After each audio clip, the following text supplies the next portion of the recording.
Welcome back to the channel. This is the Action Figure Grader, and today we're going to talk about the vintage collection, some recent sales, mainly some of the new releases. We had the Star Speeder that was like I think a Disney D23 exclusive that was kind of a mess for collectors. They sold out in like 15 minutes, and of course, the ever-present scalpers are taking advantage on eBay with some pretty mind-boggling prices. We obviously had the Jabba the Hutt action playset that got released, and I do have some data points for you. For those of you that just collect the mint on card figures, the Salacious Crumb re-release, as well as 8D8, I do have some data points there. Some vehicles, I got some graded, and just in general, a nice look at some recent sales for the vintage collection.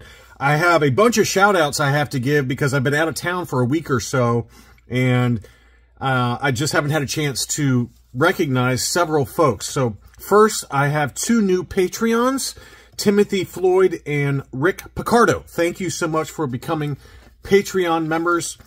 Aaron Larrabee recently increased his monthly contribution on Patreon, so thank you very much, Aaron. Really appreciate the channel support. Very generous of you to increase your monthly contribution.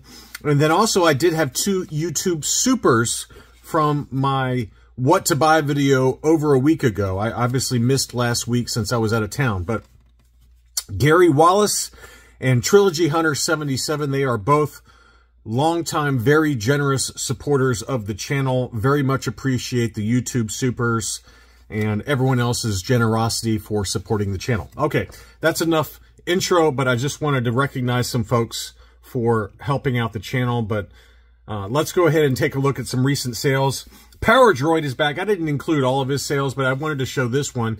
This was the Canadian Boba Fett VC109 with the error offer, the Boba Fett offer. So this one's got that error, and it's got Boba Fett inside the blister. So this is the Canadian example, and he sold that one for $129.95, which I actually thought was a pretty fair deal. I mean, that seems pretty reasonable for the error card. Pretty much any of those error Canadian cards where it's got the misspelled Boba Fett tend to be pretty desirable. Some of them more than others, but I do think it's kind of cool to get a Boba Fett with the Boba Fett offer. Just kind of a cool figure. So I thought that was actually a very reasonable price there.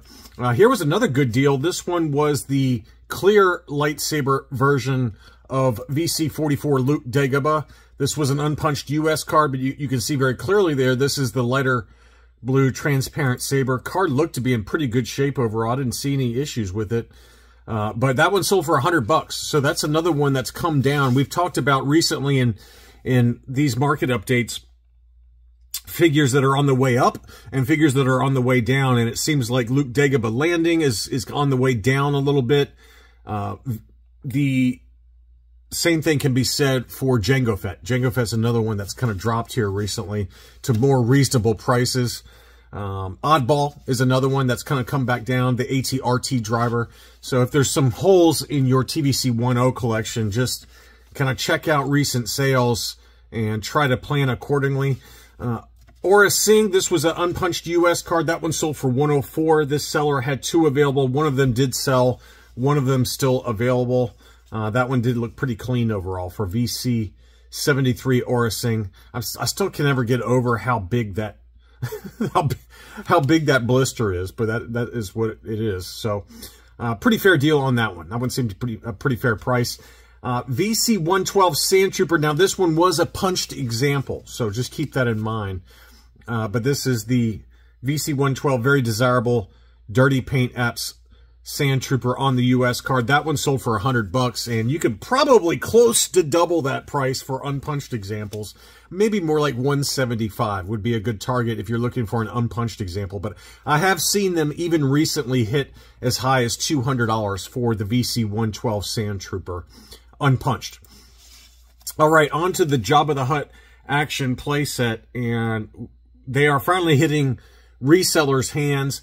This is kind of actually one of the more expensive ones. This one sold for $170. I did find a few examples that were in the 150s on the resale market. So in case you missed that one, I mean, again, I don't think this one's going to be a particular problem to find long term. There's going to be lots of these available. Make sure to go check out Boss Bounty. He did a really good review of this playset and the 2 mint on cards that were included in there. Here was another sale at $180. That one was also in hand, but I think if you're patient, that'll probably slowly creep down, just like all of these other recent releases.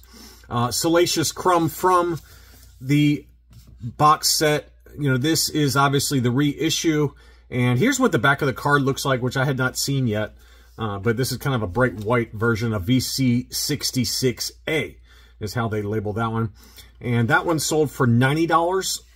So, you know, that's a lot more palatable than the SDCC original issue that can go for quite a bit of money, for $300-400 pretty easily.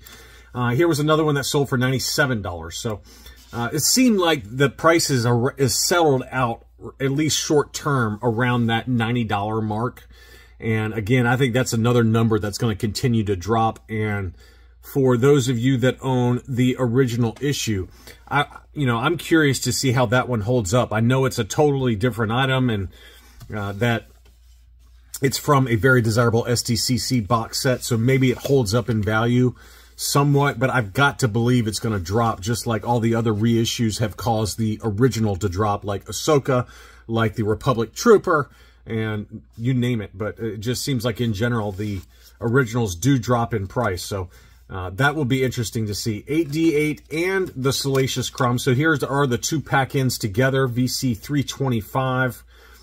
And that, you know, I really like this, the 8D8. That's a really nice figure sculpt, and maybe a little small, but you know, it was never that big of a figure.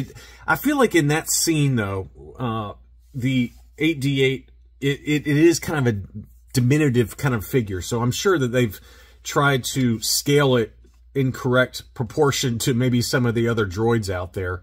EV99 has a more imposing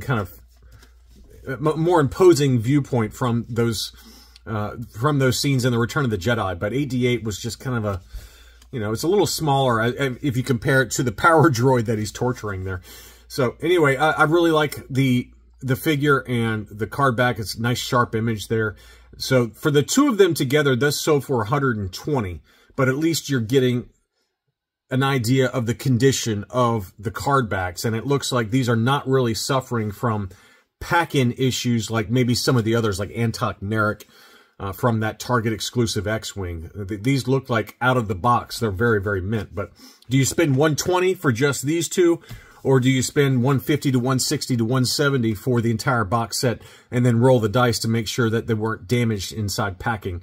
I tend to lean towards getting ones that are already outside the package. Here was another one that sold for $130, and you know, again, pretty clean looking condition for the 2 pack-ins. So $120 to $130 for just the 8D8. This one sold for $100. So at least right now, short term, the 8D8 is more expensive than the Salacious Crumb in terms of data points. But again, I think those prices are going to drop significantly over the coming months. Next up, we had the Toys R Us exclusive Empire Strikes Back version of the AT-AT. This one was listed for $550. It was factory sealed. It did have a lot of damage though, so just factor that in when you're looking at these final sales prices. It had some damage on the back of the box, and it looked like 2 of the corners. So not perfect, all right? I've seen perfect examples go anywhere from $650 to $850. This one sold for $500 in a make an offer situation, plus $67 shipping. But again, it was not mint. So I think if you spend a little bit more, you can probably get one a little cleaner than what this one sold for. The sail barge, I was kind of curious to see if anybody would start selling the sail barge, just because the Jabba the Hutt playset's starting to hit collectors' hands, and I found several data points. This one was opened from the shipper box, but it was not actually removed. It was still, sealed, so to speak, inside the shipper box. It had not been touched. And that one sold for $2,000 plus $197 shipping. And that seems to be about right. I found some data points a little bit less than that, but about $2,200 for a pristine example that had not really been removed from the original shipper box. Seems to be about the going rate. So $2,000 plus $197 shipping. All right, on to this D23 Star Tours Star Speeder 3000, blah, blah, blah.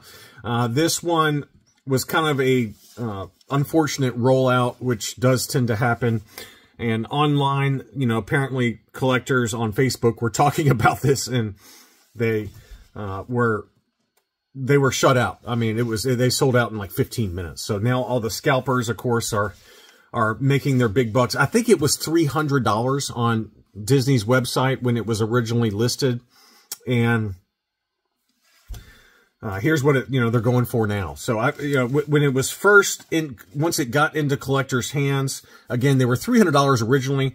The prices on eBay jumped up very quickly. Things escalated very quickly. So they were at $475, and then it went to $550, and then $870, and then $900, and then $1,100. I found a couple of them at $1,000 and $1,080, but now we have $1,200 for a confirmed sale.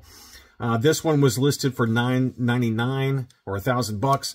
That one sold for $900, and I found several other data points for about 3x plus 4x what the original price was on it. So this one was severely underproduced, or at least the release amount to collectors. It was very, very limited. So it's unfortunate, but that's about the going rate right now. Now, this is an item that will probably settle back down again, but it's never going to be $300. I can tell you that. I bet it does settle back down into that 500 range, I would think. But short term, if you've got to have it type thing, to me, this is kind of a wonky item. I do remember being on this Star Tours Star Speeder, or some kind of like mock-up version of that when I went to Disney a couple of years ago, 2-3 years ago. But a very strange item, although it has been confirmed that TVC figures do fit inside the little seat belts, or inside the seats. So cool, I guess, if you're into, being a completionist, but for whatever reason, that's the going rate for these, just because of the limited availability right now. Some graded items to round things out. This is a price that I'm not sure that I'd pay right now, but this sold recently. This was an uncirculated 9.25 VCPO3 rocket firing Boba Fett. It's beauty. It's a beauty. It's uncirculated, so somebody sent in the sealed shipper box, and they got the uncirculated 9.25, so very high grade. It sold for $500. So again, ungraded, they're going for like less than $100 right now. And I think if you've got a sealed example, I mean, you could roll the dice on like 3 or 4 or 5 sealed examples and probably get an uncirculated 9.0 to 9.25. Maybe I even get lucky and get a 9.5 versus paying $500 for one. To me, I think in the current environment, paying $500 for this is lunacy, given that they've really come back down. I mean, these are steadily and significantly, and continuously, lots of data points at $100 that look very mint. But if you got to have an uncirculated example, fine, just buy a sealed, factory sealed shipper box. That should maybe be $100, $125, at the very tops, $150. Send it in yourself, and I think you got a pretty good chance of getting the 9.25 for it, or at least the 9.0. So I wouldn't pay $500 for this right now. That's my personal opinion. Here was an uncirculated 9.25 Weequay original issue VC107. That one sold for $244. Big number, but it is uncirculated. It's tough to find these original issue examples uncirculated. And so not terribly surprised by that price, even though VC107 has dropped a lot since the reissue, as we've talked about already. Next up, some recent releases that were at auction, and some fairly fair deals here. Luke Skywalker crate in an uncirculated 9.0. This is one that was, even now, consistently goes for $85, ungraded.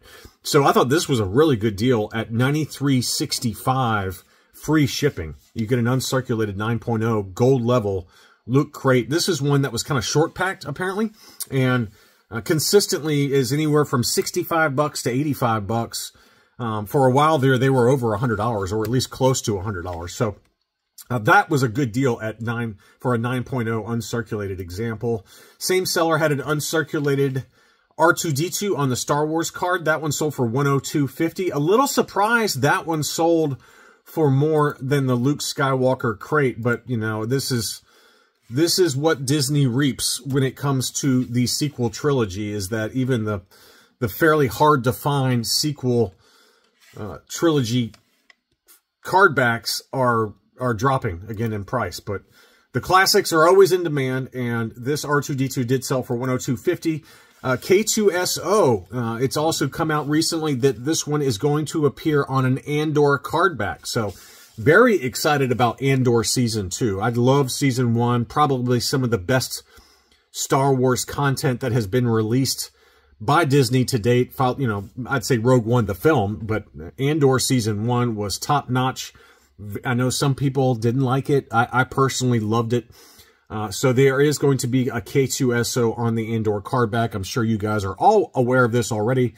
But Uncirculated 9.0 original issue sold for $64, basically grading cost plus shipping. Count Dooku. This one was an archival 9.25 gold level, and this one sold for $137.50. That one's consistently been pretty expensive, and I can understand why. I mean, that's a pretty awesome looking card back. Gold level, very high grade archival case, $137.50 on him. So anyway, I hope you enjoyed this look at recent sales. It's a real shame for those of you that were looking to get that Star Tours, you know, Star Speeder, whatever it's called, that it sold out so quickly. But be patient on it. Don't pay $1,200 for it. That's, I mean, if you're going to spend $1,200, get the SDCC Death Star box set. Don't spend that on the speeder. So hope you enjoyed this look. Thank you again to all of the new Patreons, for Aaron for increasing his Patreon amount, and for my YouTube supers recently. Very much appreciate the channel support. Please leave me a like, and I'll be back soon.